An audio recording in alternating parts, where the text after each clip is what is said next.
Shalom Bapak Ibu Saudara yang dikasihi Tuhan. Apa kabar kita pada pagi hari ini? Saya percaya kabar kita selalu dahsyat, luar biasa, sebab kita punya Tuhan yang luar biasa. Saya akan membawakan firman Tuhan saat ini dengan tema virus keserakahan dan antivirusnya. Dalam 1 Raja-Raja pasalnya yang ke-21.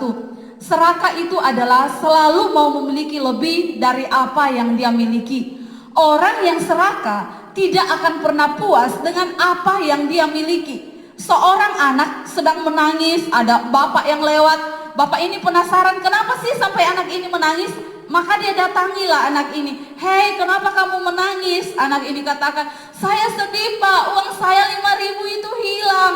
Bapak ini langsung keluarkan uangnya dari dompet dan dia memberikan uang 10.000 kepada anak ini. Bapak ini berkata, stop sedih ya, aku menggantikan uang kamu yang hilang dengan 10.000.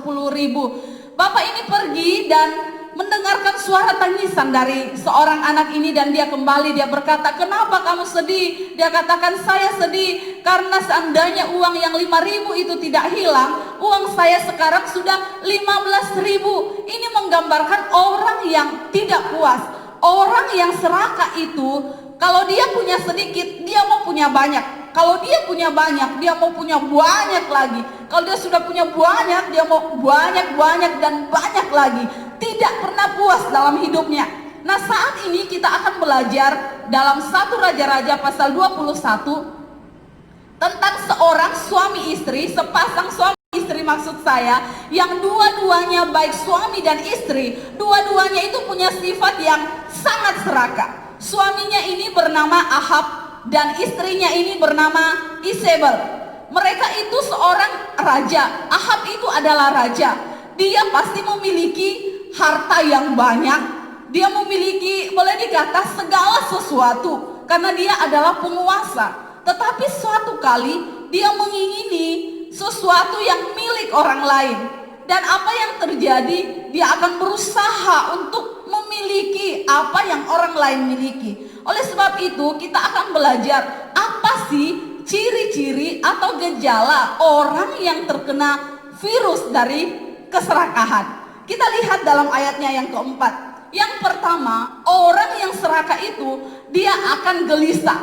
Dia tidak akan tenang. Ini yang Ahab alami. Ahab ini menginginkan tanah Nabot yang terletak di samping istananya.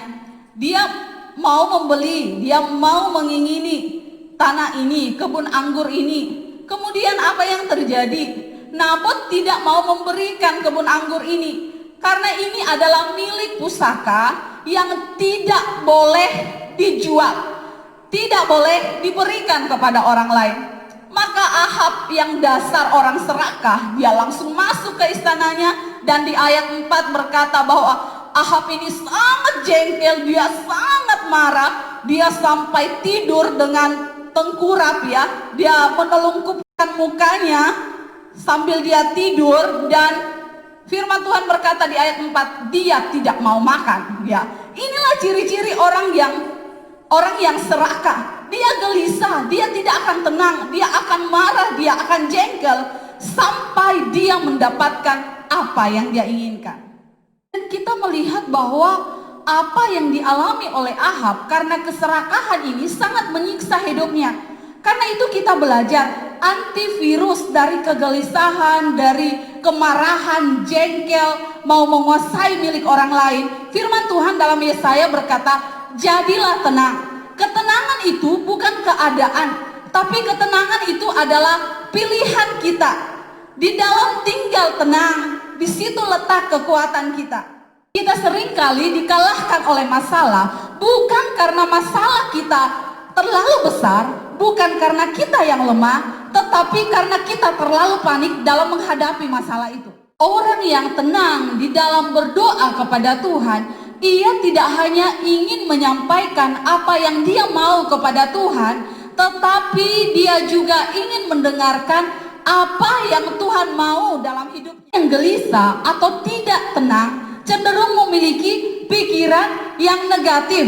Karena itu di dalam 1 Petrus pasal 4 ayat yang ke-7 firman Tuhan berkata, jadilah tenang supaya kamu dapat berdoa. Oleh sebab itu, ketika kita tidak mendapatkan apa yang kita inginkan, mari jadi tenang supaya kita dapat berdoa, memohon kepada Tuhan. Firman Tuhan berkata, nyatakanlah permohonanmu kepada Tuhan dengan ucapan syukur.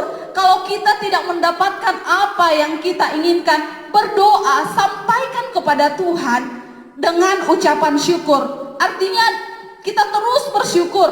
Kalaupun Tuhan kasih, kita bersyukur. Kalau tidak dikasih, kita tetap bersyukur kepada Tuhan. Yang penting kita nyatakan kepada Tuhan, karena Tuhan yang lebih tahu akan apa yang kita perlukan. Apapun yang kita inginkan dalam hidup ini, jangan memaksakan untuk mendapatkannya. Jangan memeras orang untuk mendapatkan apa yang dia miliki. Tetapi mari datang kepada Tuhan, Sang Sumber berkat itu. Dia yang akan memberikan bagi kita tepat pada waktunya.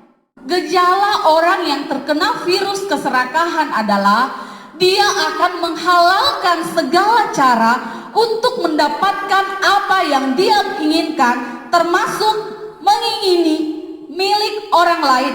Ini yang Ahab dan Isabel lakukan.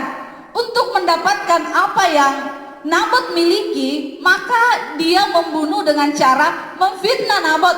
Dia berkata bahwa Nabot ini sudah menghujat Allah, sudah mengutuk Allah dan raja. Dan kita tahu hukum bagi orang yang mengutuki Allah adalah dilempari batu sampai mati.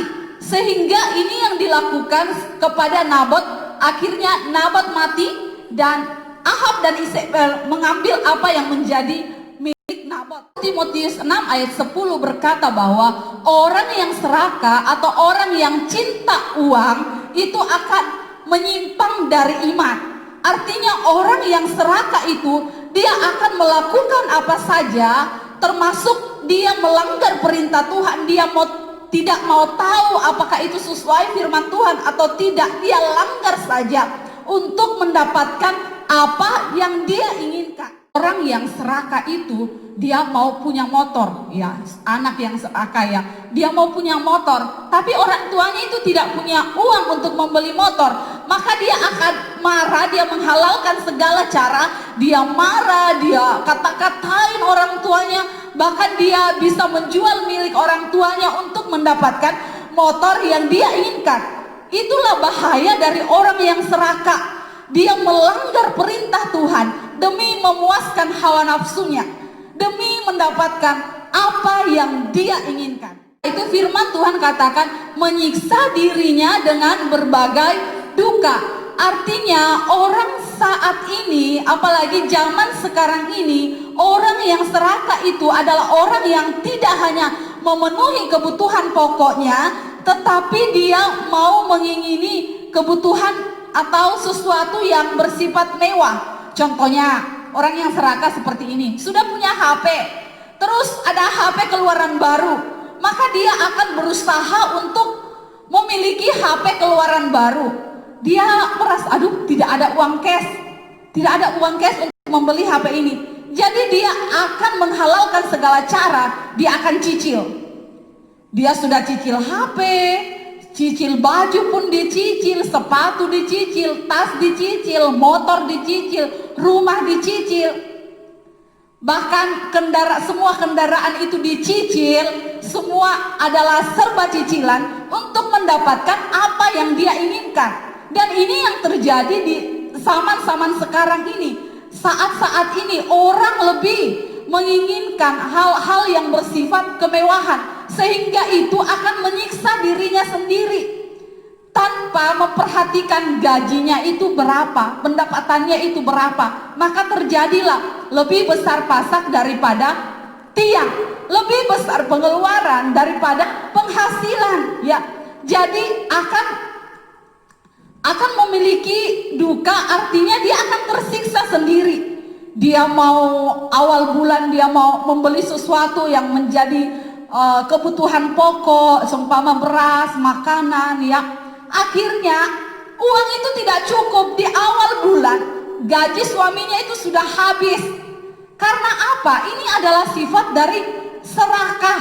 Orang yang serakah itu tidak akan pernah puas. Akhirnya dia mau beli beras saja tidak ada, dia datang sama Tuhan. Tuhan, Engkau kan Allah Yehova Jireh, Allah yang mencukupkan apa yang kami butuhkan. Ya benar, Allah itu Yehova Jireh, Allah itu mencukupkan apa yang kita butuhkan, bukan apa yang kita inginkan. Ini yang harus kita tahu, Dia Tuhan yang mencukupkan apa yang kita butuhkan, bukan apa yang kita inginkan. Firman Tuhan berkata, kalau ada makanan, pakaian, cukuplah. Nah ini dia, kita terkadang ada plus-plusnya. Sudah ada makanan, harus ada plusnya. Roti, sudah ada nasi, harus ada roti. Sudah ada buah, harus ada yang namanya es buah. Akhirnya ini yang akan menyiksa kita. Terkadang apa yang terjadi, kekurangan yang terjadi dalam hidup kita, itu bukan karena Tuhan yang mau, tapi kita sendiri yang buat. Kekurangan terjadi dalam hidup kita, itu karena keserakahan kita sendiri. Firman Tuhan berkata, Tuhan itu pasti mencukupkan apa yang kita butuhkan. Dia sekali-kali tidak akan membiarkan kita. Burung di udara saja Tuhan pelihara, apalagi hidup kita. Tetapi kenapa kadang kita mengalami kekurangan? Karena kita sendiri yang punya sifat yang serakah. Ya, kita sudah punya baju ke mall, jalan-jalan sama suami ya. Kita datangi penjual baju dan kita melihat, wah baju ini sangat bagus ya. Dan akhirnya kita membeli baju itu. Padahal tahukah kita di rumah, di lemari itu sudah full baju, sampai harus dikasih masuk di dos-dos karena sudah terlalu full. Tetapi orang yang serakah itu dia akan bahagia kalau dia mendapatkan ya. Kita akan merasa bahagia kalau saya beli baju itu, saya akan bahagia. Padahal ketika kita sudah beli, sampai di rumah kita juga tidak pakai. Baju yang kita pakai itu terus yang warna biru ya. Sudah ada baju yang kita paling sering pakai, akhirnya baju yang baru kita tidak pakai. Mungkin kita bisa pakai dalam 1 minggu, kita bahagia, tetapi seterusnya kita tidak akan bahagia lagi. Jadi kebahagiaan itu bukan ditentukan dari apa yang kita miliki, tetapi kebahagiaan itu ketika kita belajar untuk merasa cukup dengan apa yang Tuhan sudah berikan bagi. Cukupkanlah dirimu dengan apa yang ada padamu, supaya kita tidak hanya banyak waktu untuk mencari dan mencari, mau mendapatkan, tetapi kita lebih banyak waktu untuk menikmati berkat Tuhan yang ada pada hidup kita. Karena itu Bapak Ibu Saudara yang dikasihi Tuhan, orang yang serakah adalah orang yang menghalalkan segala cara untuk mendapatkan apa yang dia inginkan. Bukan hanya membunuh. Kalau membunuh itu pasti akan ketahuan bagi semua orang dan itu kelihatannya jahat. Tetapi satu yang terkadang membuat kita tersiksa, yang terkadang orang lain tidak lihat, yaitu cicil ya. Kita tidak apa-apa untuk mencicil. Orang berkata, kita kan tidak bisa punya sesuatu kalau kita tidak mencicil. Oke, tetapi jangan sampai karena cicilan itu membuat kita jadi melarat dan kita tersiksa karena perbuatan kita sendiri. Serakah, cukupkanlah dirimu dengan apa yang ada padamu. Bersyukurlah kepada Tuhan dan kita akan menikmati berkat Tuhan itu dalam hidup kita terlalu dahsyat dan luar biasa. 1 Timotius pasalnya yang ke-6 ayat 10 berkata, karena akar segala kejahatan ialah cinta uang, sebab oleh memburu uanglah beberapa orang telah menyimpang dari iman dan menyiksa dirinya dengan berbagai-bagai duka. Menyiksa dirinya dengan berbagai-bagai duka. Ini yang kita lihat dari Ahab dan Izebel. Dia menghalalkan segala cara sampai dia harus membunuh Nabot untuk mendapatkan kebun anggur yang Nabot miliki. Dan apa yang terjadi? Hukuman terjadi pun kepada dia. Apa yang dia tabur itu dia tuai. Tuhan memberikan hukuman dan mereka pun akhirnya mati karena keserakahan mereka. Keserakahan itu akan menyiksa diri kita sendiri. Oleh sebab itu, stop menjadi serakah. Cukupkanlah dirimu dengan apa yang ada padamu. Ketika kita merasa cukup dengan apa yang ada pada kita, maka itu yang akan membuat kita terus bersyukur kepada Tuhan. Seberapa banyak pun apa yang kita miliki. Yang serakah itu selalu merasa dirinya berharga tergantung dari seberapa apa yang dia miliki, seberapa mewah apa yang dia miliki. Tetapi kita anak Tuhan, kita ini berharga karena kita telah ditebus oleh darah yang mahal, darah yang tercurah di atas kayu salib. Itu yang membuat kita berharga. Kita berharga bukan karena apa yang kita miliki, tapi kita berharga karena kasih karunia Tuhan. Oleh sebab itu, Tuhan cukup bagi kita. Berkat Tuhan, mari hitunglah, kau niscaya kagum oleh kasih-Nya. Berkat Tuhan, mari hitunglah, kau kan kagum oleh kasih-Nya. Berkat Tuhan, mari hitunglah, kau niscaya kagum oleh